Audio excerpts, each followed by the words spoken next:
Welcome back to the Behind the Lava Lava podcast. We are Fiapoko Samoan men who like to share our insights on societal topics and through our perspective. I'm your host for today, Spencer.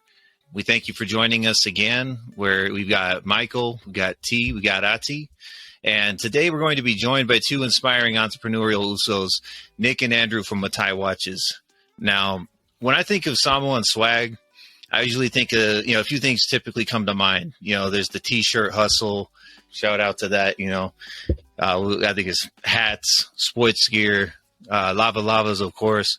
But, there's lots of avenues on the fashion front where you've seen very respectable and professional grinds from the Samoan community.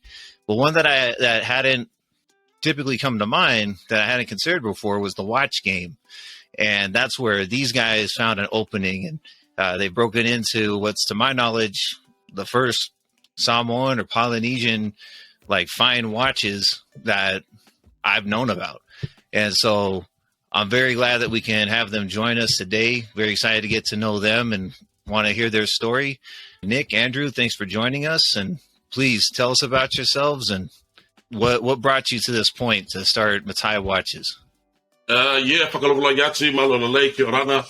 What's up, boys? Thank you, first and foremost, for having us up on your podcast today. Very excited to chop it up with you guys. So, I appreciate the intro, the mad intro also. I know you guys, we ran running a bit on island time this today, but that's our fault.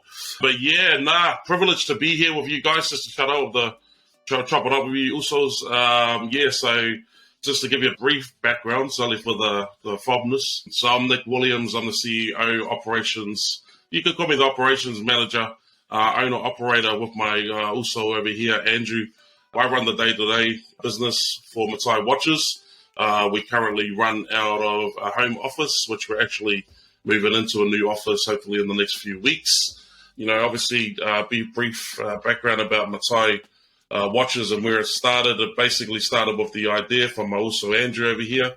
4 years in the lab of developing, something that has a very deep meaning in terms of not just the watch and being a product that we put out there, but it has a real deep and meaningful thing behind it. And I'll give you the background because I know his mic's playing up, but Matai was built on the foundation that was laid was that myself and Andrew, we're bouncers. We've been bouncers. We come from the security industry, so we're nothing special.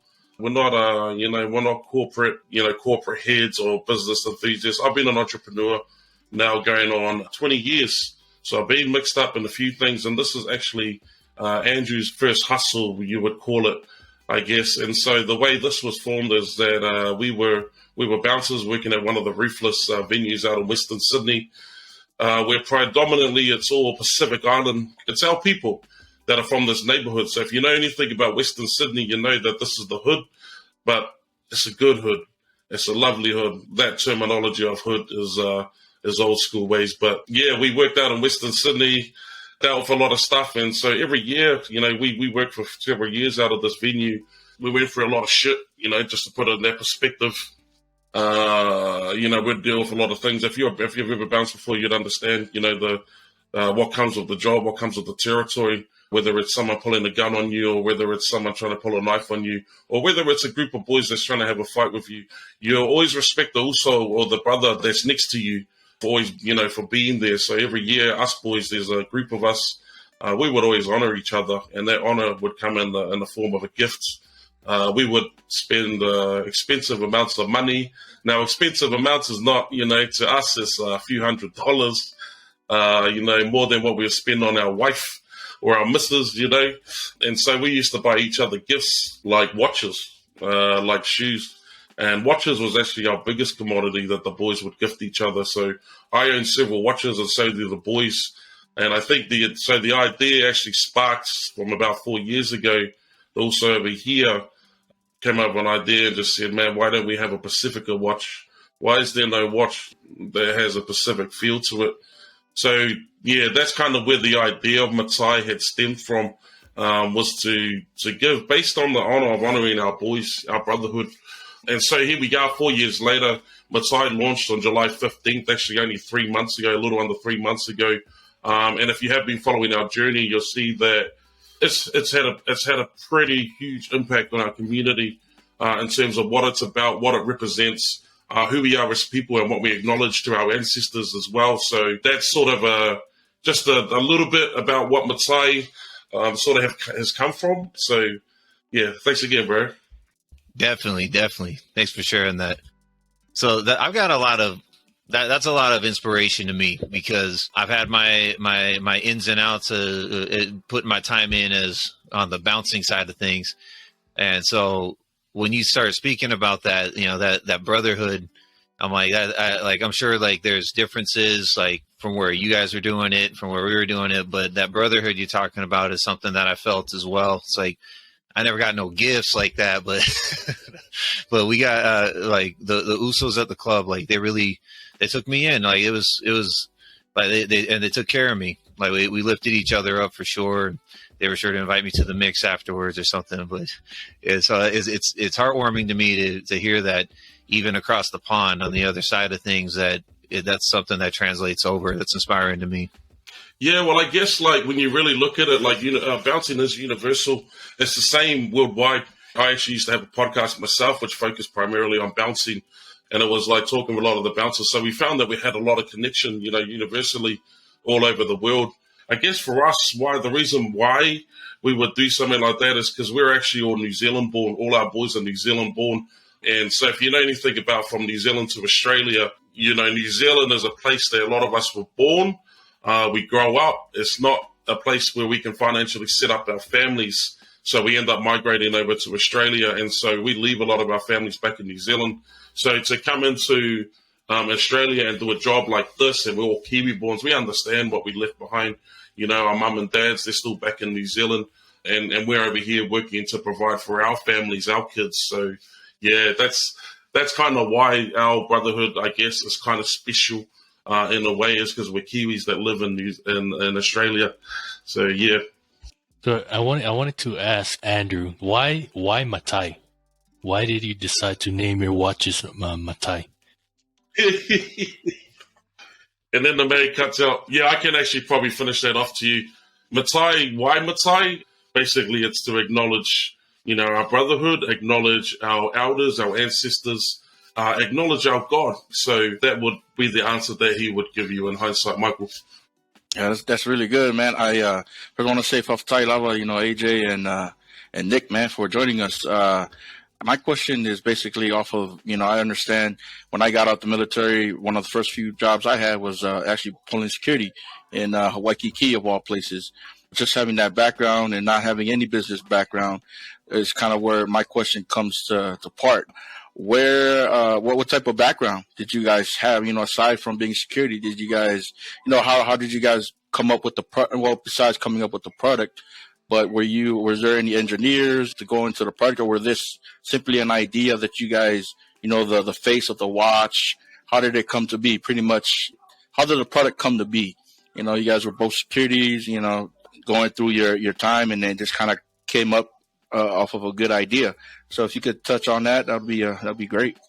Yeah. So the idea behind Matai and the design, as I said before, like 4 years in development, it's 4 years of living in the lab and actually putting these posters and these plans up on our walls, mainly Andrew's, and also spending that time actually going through patterns, going through design, also thinking about the size of the watch. If you've got one of the watches, and boys, I will send you guys out one. If you've got the watch, the size of the watch is basically designed for our Pacific males. So a lot of the problem that we've also had in the past with watches has been that there's a lot of cool watches you can walk into the shop and you can look at, but you can't fit it because we've got big wrists. So when the design of the watch came about, it was about putting something on our people that they could fit, because we're big. Our wrists are big, they're not small. To kind of come back on that design here in the middle, I don't know if you guys can see, I'll try and put it up here. The Matai logo, just representing that T actually is not a part of our initial logo, but what it represents is it represents Christ, so to take that out and just to do these little bits and pieces on the design, and then to have the bird as well because of the vision that comes up on our strap. So if you guys can see, But I'm going to send you boys all out one too, so don't worry. You'll get to see up a place. Just to have the birds there, it's our vision of us being up top and looking down, So it's not heavily, the intent, obviously, with it being a Samoan name, Matai, I'm actually half Cook Island, half Niuean. And my wife is a Samoan, and Andrew is actually a full Samoan.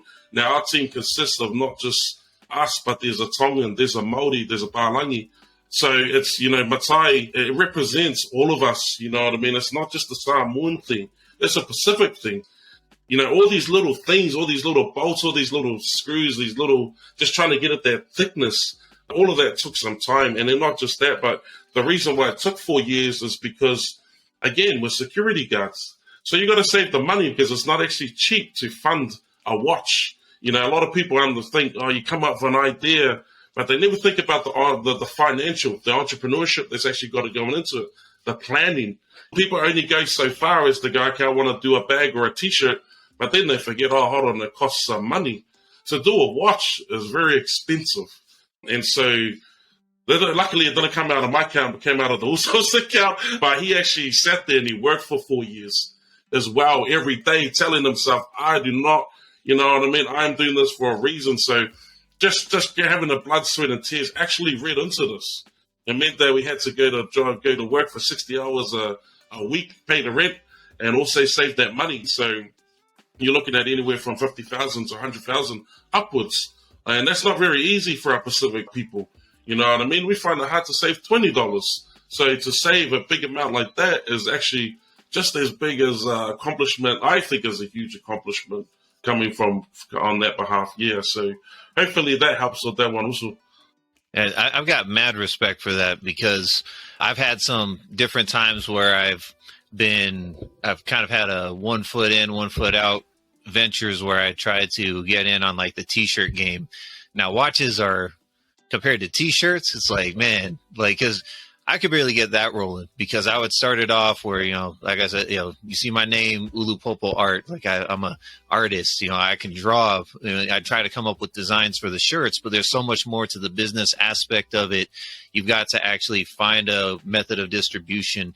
You gotta, if I'm doing the art side of things, do I have a partner that's invested on the sales part of things or the advertising?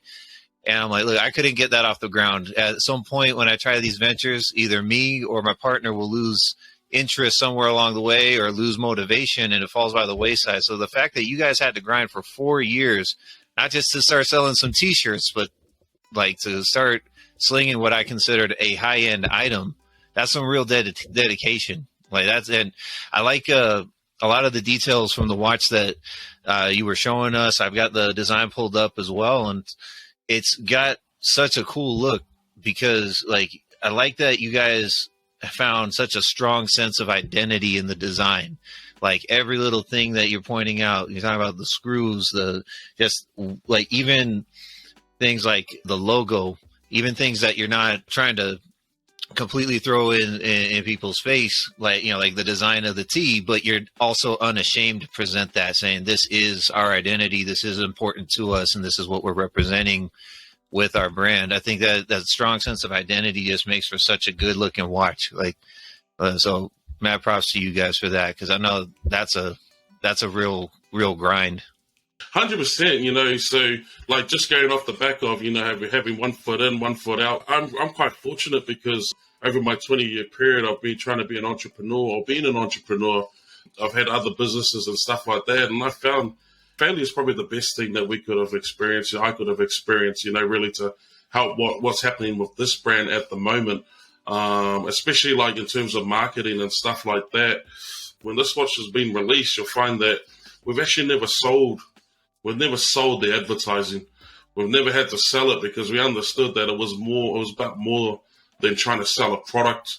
And this is why I 100% believe it works. It's because we don't try to sell it. Is that what we really wanted to do? Is we wanted to, because our watch has a story, we wanted to tell other people's stories.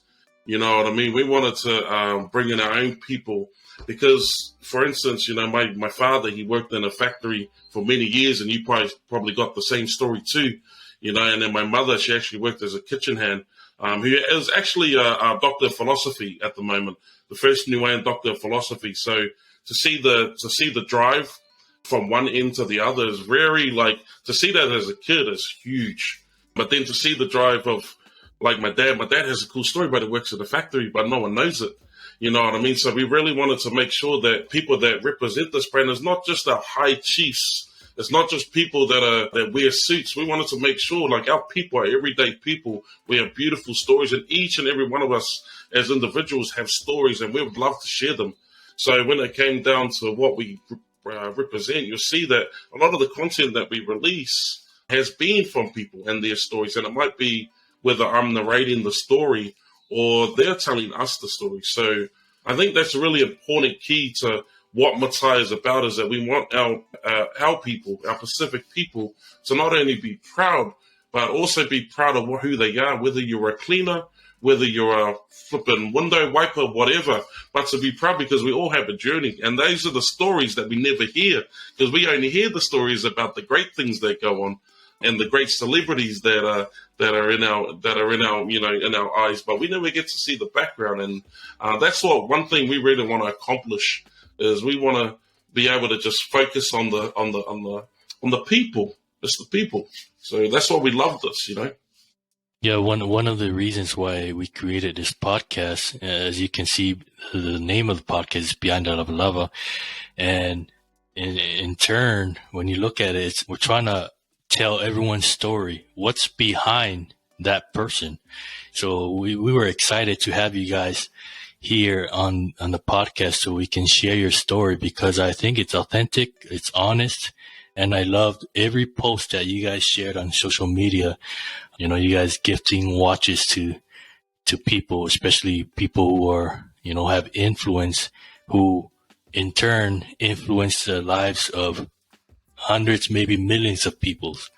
So on that note, what made you guys decide to gift these people of influence, like athletes, musicians, you know, all these singers, MMA fighters? What made you guys take that route? It's funny also because it was actually never a key for us to execute. Going back on when we first had the product, they also brought me the product, the finished products. I looked at the product, and because I've always been in the business of selling service, I've never been in the business of selling products. So this is actually my first time as an entrepreneur selling a product. And when I looked at it, and it was just one of those things I couldn't figure out. What do we do with it? What do we do with it? So I was like, you know what we do with it? We just start. You know, half the problem is that people just never start. And so we just started, and we went out to the community, funny enough. And I said to the Uso, I said, man, to be honest, you can't sell this watch, man. Like, for some reason, I don't know what it was, to be honest. I said, we're going to give it away. I said, also, I'm going to give away $10,000 of these watches, but I just want you to believe in me. And I just want you to, he's like, yeah, Moose, whatever we got to do. So we actually hammered the community. We went out and gave it to people that we thought deserved it. So the first watches were actually gifted to policemen, our Pacific policemen. And they were just given to people that we see help benefit our community, that actually help our community grow. Now, there's a lot of people that talk, but then there's a lot of people that are out there that are helping. So the celebrity side of it is only one aspect to the people that we have given them to. So a lot of people we haven't posted about and told about, but they're people of influence who actually are out there helping our people, helping our youth, helping our people in mental health. We wanted to gift it to them first without trying to get something in return, because I think that when you try and get something in return, it's never going to work, because your intent is not right. It's not heartfelt. So when we did this thing, we always wanted to make sure that when we did it with our heart, that we weren't going to exploit, we weren't just going to exploit it just because it's good. The celebrities come in the back end. I've got a background in entertainment, so a lot of the Usos I've worked 10 years ago with, so it was a lot easier to kind of pass it on, and that kind of helped us grow too. So, but it was never on purpose. It was just kind of was there. Let's go for it. All good, and that's kind of where we're at now with that. I was just about to say, whoever came up with that idea, that's a very good marketing concept right there. Especially giving gifts, because customers, when they see something on somebody else and they're like, oh, hey, where'd you get that from? Get your name out there, especially with, the business, you have Rolex and all the other, it's kind of saturated with every other merchandise out there. But when you're coming in, especially, a new product, on the market, that's a good marketing ploy if in that sense. However, though, I really love that. I really love the fact, I think, just to kick back on what Tan was saying, you guys are really genuine, and I really, especially with God on the forefront of what you guys are doing. How were there any difficulties though besides trying to get into watches? What were some of the difficulties that you guys are facing or currently face now? I think for us, it's like, to be honest, we've been quite blessed in a way that I've never seen it before. Like, we haven't had to. I mean, I guess the biggest thing for us is always going to come down to the consumer, the technical consumer, the Balangi Rolex consumer. When they sit there and they may pay judgment on how the watch is made, from the specifications to the metal to what it is, because obviously this is our first time in watches, so we don't claim to be experts in terms of knowing every little motor part in there. It was made with love, you know what I mean? So it was made with the best intent, made with love. And so for us, I guess that's sort of where we're coming into, where we may advertise or we may have it posted somewhere, and someone may come along and go, "Wow, I think you should be using this or that," and so that becomes a bit of a dilemma, because you're like, "Oh, all right." So it actually, and it's a good thing in a way, because it actually makes us upskill. It makes us invest more time into learning about watches, more specifically in terms of watch and mechanics and all that kind of stuff. So I don't kind of see it as a negative. I see it as a positive. I feel like that's how you grow, is you've got to have the honest feedback. Not everyone, it's not a cup of tea for everybody. You know what I mean? A lot of it has been, oh, well, this watch is ridiculously too big. And my reply is always, well, that's because it's made for Pacific men. What did you expect? If you want a little watch, you go to Rolex. If you want a big man's watch, come to Matai. You know what I mean? So that's the way I kind of operate like that. Maybe a cheeky ass comment, but it is what it is. So yeah, that's kind of how I handle it anyway. No, that's dope. That's like, it's a good way to, like I was saying earlier about that strong sense of identity that you see in the design of these watches. Like even something like just that, even for like even smaller Pacific Islanders, like I'm sure even just rocking that larger watch is part of, like, you see the size of it and it's instantly recognizable. Like just off of that, I think that's that's just a great idea all around. I wanted to ask you, and maybe I'll kick this to Andrew real quick. Did you find your time in bouncing? Like I know you've mentioned you've had times in bouncing as well as the entertainment industry.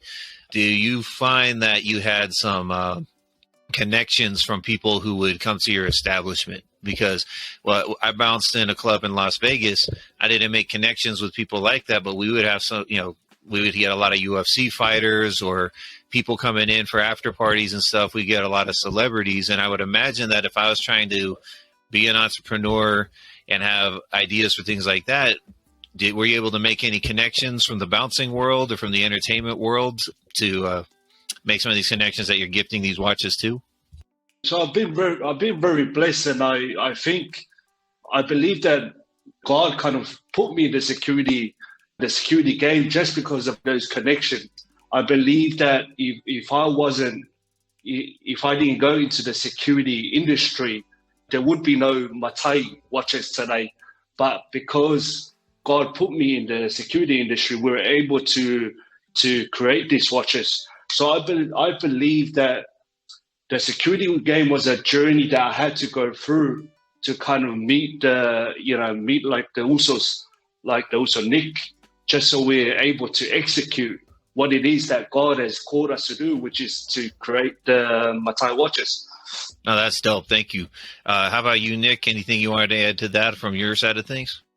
Yeah, so I guess networking is always important no matter what you do. I think whatever industry you're in, I've been fortunate enough to be in a lot of industries, so I've made a lot of networks along the way. Security is just another network. So people that do come in the club, yeah, we got a few people that came in the club, but I think for us, the way that we always did our job, it didn't really allow us to make connections with people whatsoever, because where we were is like, making connections with people is allowing them to come in the next week and sort of, oh, it's all good, that's my also, and then next week, and they start being a bit of a hassle. So I kind of never really used the bouncing aspect for networking.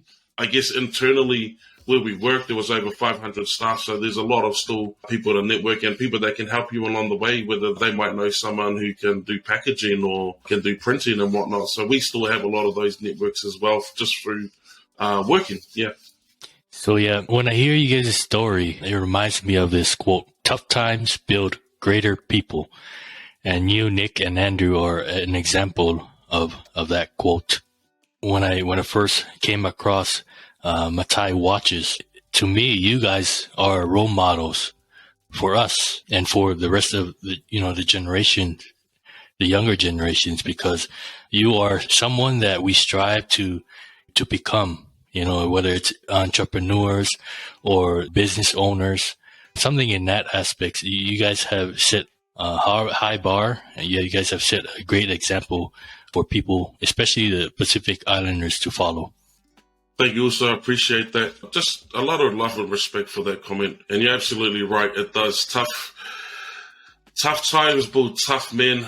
Yeah, I can say from experience, not everything is a frangipani, on the back end. Just to go off of that, yeah. Failure is actually success, because you're always learning along the way. And so when you get to a point like this and you have something that works, you appreciate it every single moment, every single day. You know what I mean? Whether it's financial that comes in or whether it's someone that praises, man, we give all love and all thanks, obviously to the man upstairs, but also to the people and our why we want to do this. I'm a father. I don't know if you guys are fathers as well, but I'm a father. And the reason why we always continue to strive and never keep our head down is because, number one, we're given an opportunity to do something that may not get done again. And not be done at this, on this level or this capacity. We want to do something where we're able to take this brand globally. That is the ultimate goal. We want to put something out there specific. When we grew up as Pacific kids here in New Zealand and Australia, and I don't know what it's like in the US, we're very ashamed of our culture. We didn't want to be. I'm a New Wayan, so I grew up with long hair, funny enough, until I was 16 years old. And I hated my culture. Because I don't want anything to do with it. I could never understand why mum and dad was, really trying to push the agenda of our culture. And so when you get integrated into Palangi school in New Zealand, obviously they teach you the Western ways of the world. And so as we grow up, we kind of start to lose our cultural identity, which happens to a lot of us here in New Zealand and Australia, where we want to be, maybe we want to be a Palangi, or we aspire to be something that is shown to us, whether it's through media, whether it's through what we read. We aspired to be like that growing up. And then as we sort of got older, we started having our own kids. We started realizing that we started losing our identity a bit.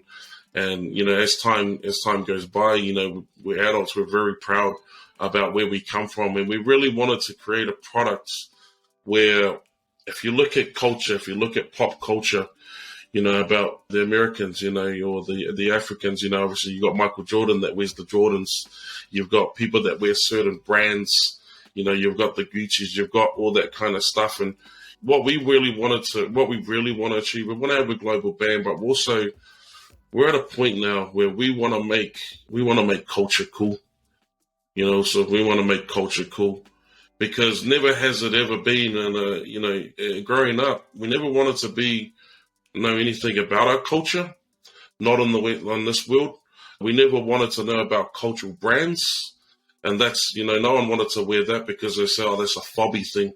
We don't wear that. That's these stupid islanders wear. that was always a common thing growing up. And so now as we've gotten older, obviously we're a lot more mature, and we're so proud. We're so proud about where we come from. Now that we've grown, now that we've understand the sacrifices that mum and dad made back in 1960 to get on a boat, to travel from, the islands over to New Zealand to make our lives better. Then we realized when we came from New Zealand to Australia, well, we were doing it to make our kids better. But then at the same time, we were losing our identity. And so to come back and go, okay, something wrong here. We're so proud, That's something I really want to accomplish. That's something I think that we can accomplish. And we do that. How do we do that? We do that with the help of you, Source. You know what I mean? We do it with the help of getting on podcasts and talking with you guys, getting out there and doing the groundwork that nobody wants to do. We knock at the doors that nobody wants to knock at. We annoy people. You know what I mean? And we get out there and do it. And I think if we're able to show people that this is the pathway to do things, then maybe they'll get off their ass and do the same thing too. You know what I mean? Maybe there's going to be some kid in 10 years' time that's going to go, fuck, I love what those guys did, and I'm going to copy that. The one thing that we were able to do, and one thing that I love what we're doing, is that we're able to make a blueprint. There's no blueprint for us also. There's no blueprint on success and entrepreneurship for the Pacific. So with watches, when we made a Pacific watch, there was one thing that really confused me, is I said to Andrew, there's no blueprint. We've got no blueprint to follow because no one has done it. So, all right. So every day is exciting. I get excited every day because I'm writing a blueprint. I sit there and I'm like, everything that we do, every move that we make, we're writing a blueprint for the next people that come through, because we're not going to be here forever. But we might be able to leave a little bit of a legacy for ourselves, a little bit of name, and put a bit of love on our family's name for generations to come. And maybe some kid one day will go on Google and go, oh, was there ever a Pacific brand that we can follow? And they can look up, and there it is, there's Matai watches. Or maybe there's another brand. The great thing is that we're able to, not what's happening over here at the moment where we are in Australia, we're building our brand, and at the same time, we're also helping other entrepreneurs as well. So you won't see that, but that is what's happening. We're actually helping one of the uncles who's got a t-shirt brand, funny enough. A lot of the sisters who's trying to build the bouquet range. You know what I mean? These things can be accomplished, but we gotta do it together. You know what I mean? And how do we? And like I said, how do we build it? We build it one brick at a time, just like Rome. So that's kind of where we're at the moment. Yeah, Nick, man, I'm heart to heart with you right on that, brother. I understand the difficulties that you probably guys face every single day, considering that you're actually writing a blueprint, as you mentioned. Going back to what Spencer was saying, you guys are a monopoly. I've never heard of any other Samoans or Polynesians out there that are doing a product like yours, especially watches. I just love the fact that you guys are out there paving the way, just kicking it back on what the theme here is. I understand that becoming a trailblazer is really hard. And, I understand that 4 years, I'm pretty sure it was 4 years of tinkering, but it was like 10 years of the mindset, maybe more. That mindset, because I understand coming from the business mindset of service, and now trying to switch and click to a mindset of, hey, now there's a product, now we're not the servicing is still there, but the product, now is a watch that you got to get out to the market. And I really, I just want to put that 2 cents out there. I really appreciate it, man. Thank you, Nick. And that's a special, that mindset is absolutely going to be key to your success, because that's what's going to take you to that next level. Because we were talking about it earlier. It's like, okay, we might not be on that Gucci level yet, though, but it's like it's gonna the yet is the thing that I can see. I'm like, okay, well, this is the foundation. This is the start. This is where it begins. Because I was unaware of your watches until Michael put me onto them, and it just kind of clicked with me. I was like, because not only is that a unique thing, but it's something that I've been looking for too. Because I've never been one who's got a big collection of fancy things, but I have always wanted a nice watch. But it's like whether or not I'm going to pull the trigger on dropping the money on it or justifying this spending just yet. And, it's funny because I have like some ins and outs of attempting to get a decent watch, like on a few of my deployments with the military, I found myself in Qatar. Like, for those who have been, there's the Gold Souks area.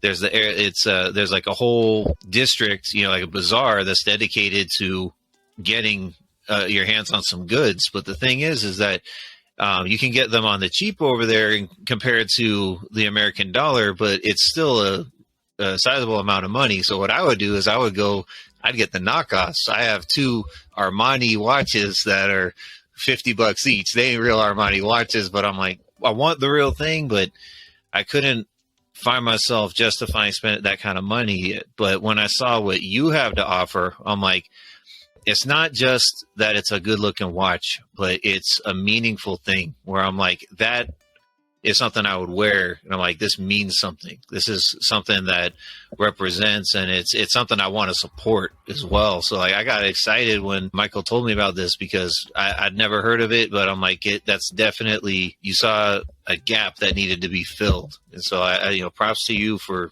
having that vision. And I'm looking forward to seeing your success as it continues on into the future. I appreciate your kind words. I love that. So, honestly, tonight's episode, earlier in the week, we were expecting someone else. So when Tan was like, "Oh, we got Matai watches," I was like, "That don't sound like the one dude." And then I was like, "All right, so guess we'll dive into this." But just listening to everything, man, I'm a true believer. I'm a deep believer in authenticity is key, especially when trying to connect with people. Being in a leadership position, being in a coaching position, just being out and amongst, a bunch of people, even though I hate being around a lot of people. That's one of the biggest things I see people gravitate towards, and that's authenticity. And like you said, you can't sell the watch, but just listening to the story, to your story, and just the way your journey began and everything, man, it's so real. And I don't see you guys as salesmen. I see you guys as truth tellers, putting that story out there and really grabbing the hearts of people, man, because that's so meaningful listening to what you guys say. I don't know, man. It just makes me hopeful for the younger generations just seeing this. And, you definitely, you got a customer in me now, man. Because, I mean, there's always the aesthetics of things to get you interested in swag and whatnot, but just listening to what you guys want to present to the world. Not only has this not been done before, but just the way your hearts are into it and the way you're putting it out there. Man, I just love it so much. Like that's why I just mainly been listening. Like I've had questions lined up, but like I just push those aside because, man, I'm just hearing the words you speak, man. I'm like, hell yeah, man, this is what we need. This is what we need now to hopefully continue to build. Because like you said, you just got to start. And your beginning journey, man, and just being able to witness it and being able to put it on record for people to see, multiple records. This will just be one of them. It's amazing. And man, I just love it. Like I can't even think about questions to ask because I'm just so grateful for this opportunity, for something that I didn't expect in the beginning. So, yeah. I appreciate you also, going on that line of authenticity.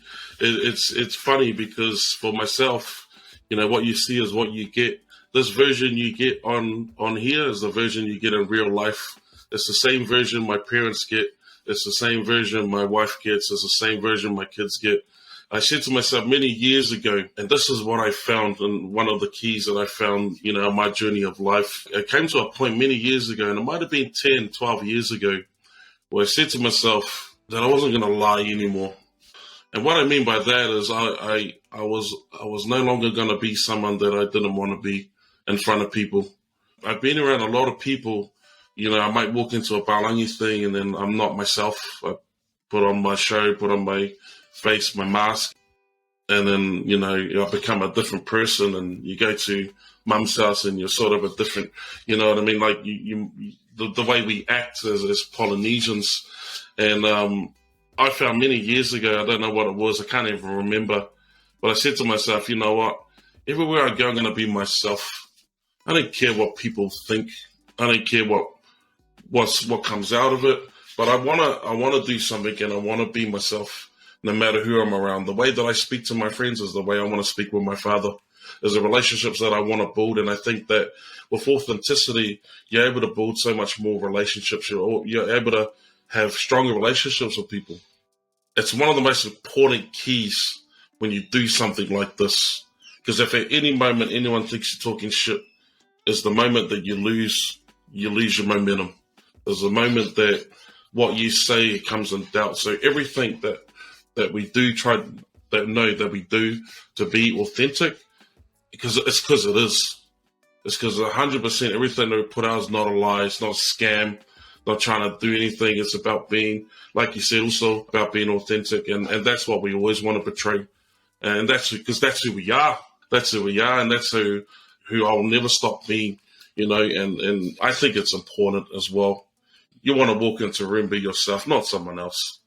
And you want to be able to be an islander and you walk into a room full of Balangi businessmen, you still want to be yourself.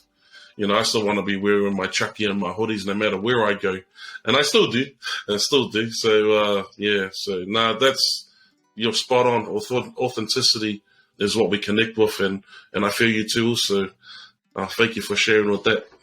So Nick, are you able to share some details on the women's watches? What are your plans with that? Because I saw that you guys will be releasing some soon, and is it only for adults, or are you gonna lean towards making youth watches too? Yeah, well, it's funny because women's it was only an idea.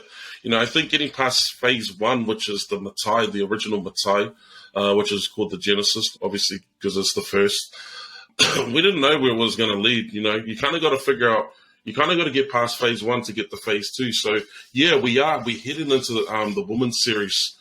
Hopefully, I've got word back from the manufacturer that it will be finished by the end of the month, and hopefully we have it. We definitely wanted to have it out before Christmas. We've been getting harassed. I tell you, the biggest consumer that we have, the biggest customers, I tell you, is not males, it's females. Because they're not buying. It's them buying for their men, and then their dads, and then their other men. So it's funny because they're the ones who are screaming the door down, and you know how a woman are, bro. You better give them what they want, or you're gonna get one of those. But what I can share is that there's going to be 4 different variants of the watch. They all represent certain islands. So the Cook Islands is represented in there, obviously with myself, Tonga, Samoa, Fiji and New Zealand is represented in there as well. And so we are still working on a back end of that. And I guess for us, it's also like being business conscious as well. We don't want to we can't make too many watches to represent everything. Otherwise, you just got to take it bit by bit, get what you can, and then go back, reinvest sort of thing. So those are the first 4 watches that are coming out for the women's series. We're really excited about them because, we're excited about them because we just got back from the Gold Coast, actually, when we went up there and shot the video with Parker Films, who's a director over here. What I can tell you is that, it had Miss Samoa 2022, so that's probably already been shared, the official Miss Samoa. So honored to have her on board and sharing her talent with us. So she's our first ambassador for the brand. And so you can look out. There's going to be 4 different colors.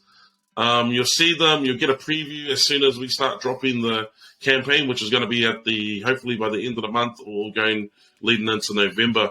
But I can tell you now, they're going to, if I'm projecting right, they're going to be very popular. Yeah, so to all the boys that's listening, make sure you buy your missiles. Just put a little, chuck that in there. But yeah, it's going to be dope. I'm looking forward to it. I'm excited for it. That's a good plug. No, that's smart too, because that reminds me of I remember hearing this advice this interview with Biggie, Notorious B.I.G., one of his last interviews before he died. He was actually talking about Tupac and how before they were beefing, Tupac actually gave him advice. He says, to be successful, you got to make some songs for the ladies. You can't just, you can be Mr. Street Guy, you can be as hard as you want, but you've got to have the club joints because ladies are the ones that buy the albums. It's like the dudes, they'll play your song, they'll dance to your song, but they don't actually buy the CDs. So the whole idea of like marketing towards the sisters, that's a good approach, Yeah, like absolutely. You don't want to walk into a party that's just full of the fellas. Like that party can only last so long to you. So, but yeah, what I can say is like what's really beautiful about it. This woman series is coming out is, obviously we think about how we want it to be represented as well. So a bit of thought has gone into it. So it's not one of those cheesy things you just throw out, but everything has to have a thought process around here. So yeah, this one's got a thought process behind it too. Now, are you able to share some details on, your sponsorship with on the Mark Hunt fight? What led to you guys doing that? So that's Mark Hunt versus Sonny Bull. That's going down on November 4th, and so no, we were actually approached by the promoters. We've actually been approached by a lot of people now, and we do get them quite regularly now. And we try to support everything, to be honest, man. Like if we can, we try to. There's a certain percentage that we give back to our people. You know what I mean? That we will invest back into our people. Obviously, because it is a business, you've got to keep your structure. But we're givers, bro. We got to give back every time we make something. We want to give it back as well. And also at the same time keep our overheads and all that other kind of stuff, boring stuff afloat. So. With the Mark Hunt thing, they actually approached us and basically they said, man, just, what Matai represents, especially with the Uso coming on the back end of his career. And we're big Mark Hunt fans too. We grew up, watching him and Ray Siffel.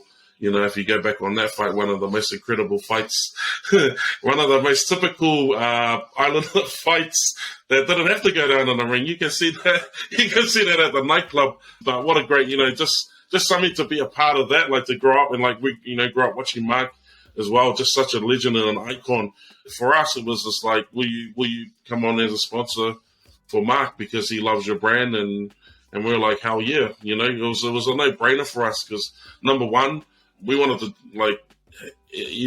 we wanted to do something that where would we ever get the opportunity to sponsor a fight? Where would any get an opportunity to sponsor a fight in our lifetime? So to jump on that and then for that to be on a pay-per-view is quite huge, and to fight Sonny Bull Williams, which is another Uso, is huge. You know what I mean? Now we don't want our Usos fighting, but we know that it's good for television. If only we had seen David Tua and Mike Tyson, that's probably the other thing I would love to see. That would be huge, for our people. So, hey, if it ever happens, we definitely, we want to be on board with that. But sponsorship, yeah, we're looking forward to it. So we're going to be up in that stadium. So, yeah, so it's exciting. It's something new that we've never done before. Man, that's incredible. It's like I'm big fans of all those guys, and man, I just got to say, just on a detour that's kind of unrelated, but until you mentioned it, I hadn't even thought that David Tua and Mike Tyson could actually still be in the realm of possibility, because I always thought that was, oh man, that's one of the biggest fights that never happened. But then I'm like, wait a minute, Mike Tyson just fought, what was it, last year? And I'm like, I've seen David Tua's back in the gym. I'm like, oh man, when you said that, man, that could still happen. That'd be dope. And I want to see Matai Watch is sponsoring that.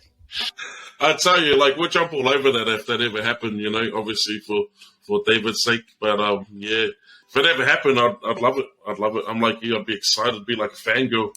Same here. I really appreciate it, Nick, for your time, man. Thank you so much, Uso. Nick, thank you very much for joining us. Andrew, thank you for joining us where you were able to. And we really appreciate you sharing with us your journey and inspiring us with that. And we're happy to know of this great business venture that you're going on, because we feel like this is something we want to be a part of as well. We wanted to keep seeing you so succeed. We wish you the best of luck, and we're in your corner with you. So keep doing what you're doing and keep up that authenticity, because you're definitely inspiring us. So thank you, everybody, for tuning in and joining us. We appreciate you. Please continue to hit us up. You can find us on all social media platforms, and we appreciate you all.